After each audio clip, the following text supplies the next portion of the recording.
Bonjour, c'est Jean-François de la chaîne Agir et Vivre Enfin, la chaîne pour booster sa vie et pour aller plus loin, la chaîne pour trouver ou retrouver la joie.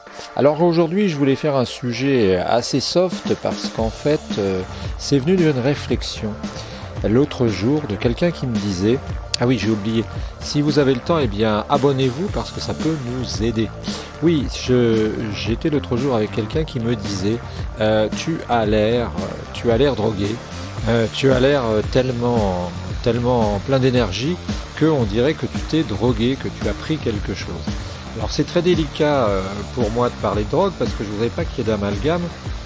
Vous savez, quand vous mettez quelque chose sur internet, eh bien les gens ne comprennent rien du tout. Et il suffit que vous associez votre nom à drogue pour que les gens aillent dire que vous vous droguez.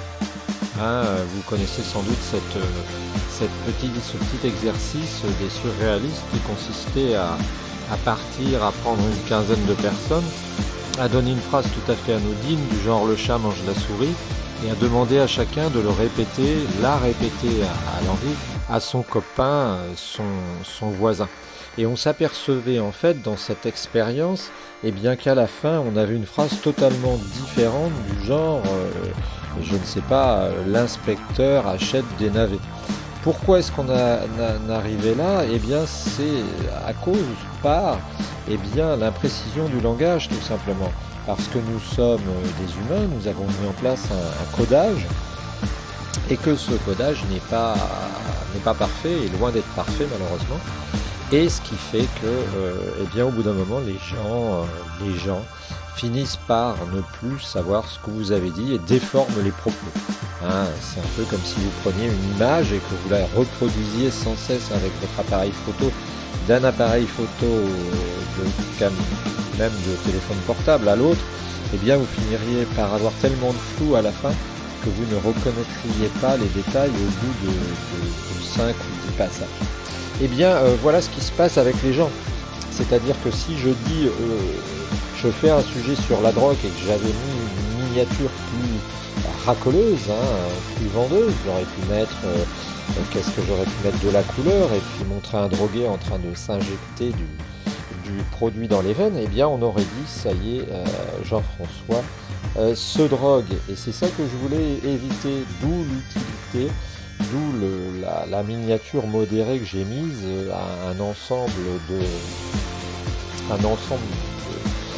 seringues là, totalement inintéressant, et puis une phrase, un sous-titre totalement aussi, un sous-titre sujet totalement aussi ordinaire et banal, qui est pas besoin de se droguer. Voilà l'idée, c'est que il n'y a pas besoin de se droguer, et mon expérience en est la preuve, c'est que on réussit par ce biais, par ce moyen, à obtenir la joie.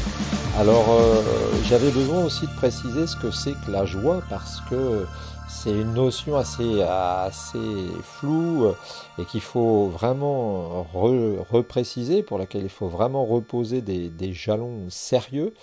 Eh bien, qu'est-ce que c'est que la joie? Eh bien, la joie, c'est tout simplement le fait d'être heureux, d'être dans le bonheur. Alors le problème, comme je l'ai déjà dit, c'est que souvent les gens imaginent que quand on leur dit qu'ils vont être heureux et qu'ils vont être dans la joie, ils pensent qu'ils vont être heureux comme les quelques 5 ou 10 fois dans l'année, ou parfois certains même dans leur vie, ou pendant 10 minutes, un quart d'heure, 5 minutes, ils se sont sentis tellement heureux, leur cœur se dilatait tellement qu'ils ont presque cru que c'était douloureux. Et ça arrive ces moments-là, ça arrive quand on se marie, ça arrive quand on a un enfant, ça arrive quand on... Mais globalement, soyons honnêtes, on ne peut pas tenir un rythme comme ça parce que notre corps, physiquement, ne le tiendrait pas. Il ne pourrait pas tenir ce genre de rythme, tout simplement parce qu'il ne serait pas capable. Parce que il ne faut pas oublier non plus que le plaisir, c'est quand même une des composantes de l'organisme humain, et que nous sommes aussi nous-mêmes gérés par ça. L'organisme a mis au point un système de récompense, et ces récompenses, c'est le plaisir, etc. Alors pourquoi est-ce que moi je préfère le terme de joie? parce que je l'ai découvert chez les croyants et puis parce que je me suis aperçu par expérience et pour les dizaines voire centaines de milliers de personnes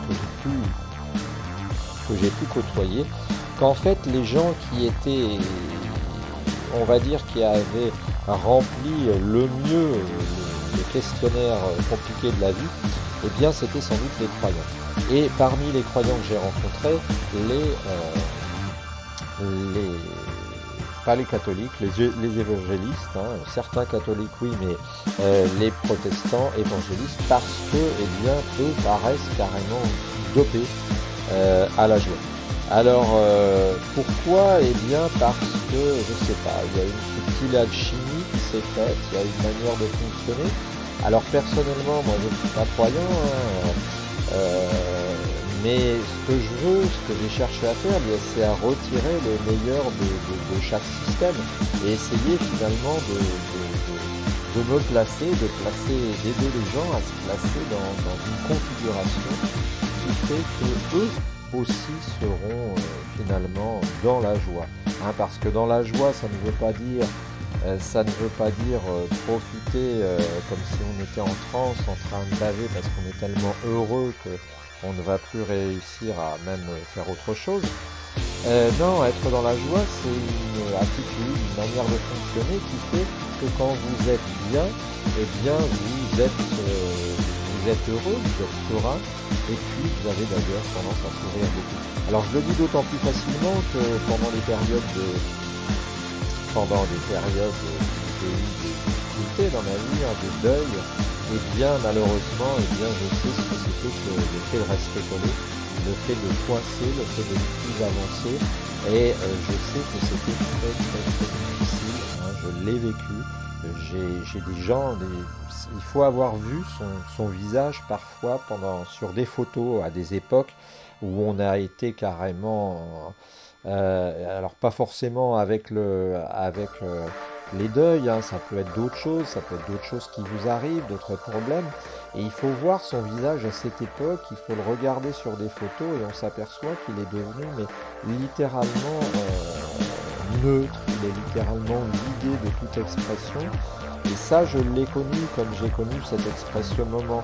Alors, je pense que ça, c'est sans doute une protection, hein, mais c'est quelque chose qui est, parce qu'on s'anesthésie un peu finalement. Je pense que quand c'est devenu trop difficile, le corps neutralise tout, et puis finalement vous protège. Et bien pendant ces moments-là, il faut en ressortir, hein, je ferai un sujet spécial sur ressortir, hein, ce que j'appelle appuyer sur le fond de la piscine, repartir.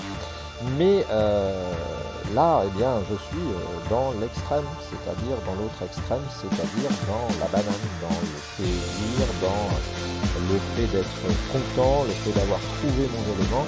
Et ça, eh bien, ça n'est pas parce que je suis extraordinaire, au contraire, mais c'est tout simplement parce que j'ai observé ces fameux évangélistes, ces fameux chrétiens, pas des catholiques, et j'ai compris certaines choses. Qu'est-ce que j'ai compris? Eh bien, j'ai compris qu'il était possible de transférer leur mode de fonctionnement sur nos modes de fonctionnement qu'on peut qualifier d'athées. Hein, je ne me pose pas en disant que la religion n'existe pas, je ne me pose pas en donnant des leçons, surtout pas, mais avec mon petit bagage, avec ma petite caisse à outils, eh bien, j'ai réussi à retenir les éléments les plus simples qui permettaient d'obtenir bien la félicité, le bonheur, la joie, ce qu'appellent les anglo-saxons la joie, hein, tout simplement, parce que c'est amusant là quand on parle avec des gens qui n'ont pas la même culture fondamentalement, et bien de voir comment eux perçoivent les choses, et quand ils vous expliquent, c'est pas les mêmes mots.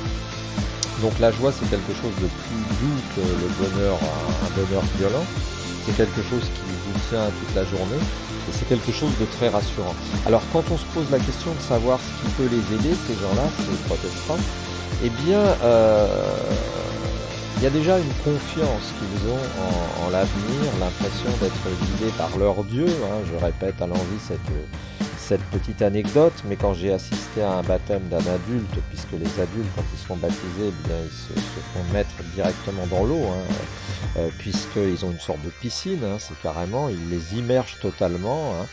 Eh bien, dans un temple, c'est pas dans une église, eh bien, vous voyez, une fois j'étais à une cérémonie comme ça, on m'avait invité, et la première chose que j'ai vue, c'était une sorte de joie merveilleuse, alors qu'on peut trouver chez les catholiques aussi, mais là, ça se sentait, d'être baptisé, et en fait, eh bien, c'est à un moment, la personne a dérapé et a failli se faire mal, je sais pas quoi, enfin bon. Et elle a dit sur le ton de la plaisanterie, mais elle était tellement contente, j'ai failli rejoindre le Seigneur plus rapidement, et elle avait l'air, comme si ça l'amusait. Et en fait, moi je suis persuadé qu'avec des techniques, eh bien, on peut réussir à finalement, un peu comme un médicament qu'on va utiliser, eh bien, extraire le principe actif de la religion sans en avoir les effets indésirables. Hein, les effets indésirables, pour moi, c'est d'être forcé de croire en certaines choses. Hein. Alors, je ne dis pas qu'elles n'existent pas, je ne dis pas que je ne risque pas d'aller en enfer si je ne me reprends pas d'ici la fin de mon séjour sur Terre.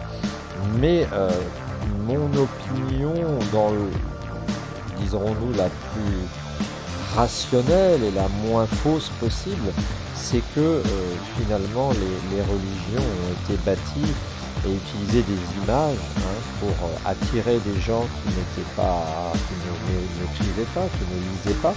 Et parfois ce sont des images à prendre au premier, au deuxième ou au troisième degré.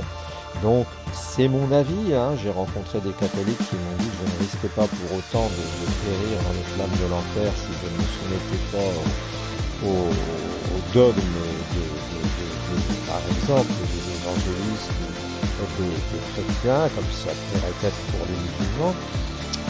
Voilà, donc ça c'est mon avis. Et puis c'est tout un travail. Alors l'avantage dans ce que je vous propose, c'est que tout ce que je vous propose est gratuit. Hein. Bien sûr, vous pouvez aller sur les sites, acheter certaines choses, ça c'est autre chose. Mais tout le reste, c'est gratuit. C'est-à-dire que la base, la grosse, les 99% de tout, eh bien c'est quelque chose que vous pouvez obtenir sur notre site.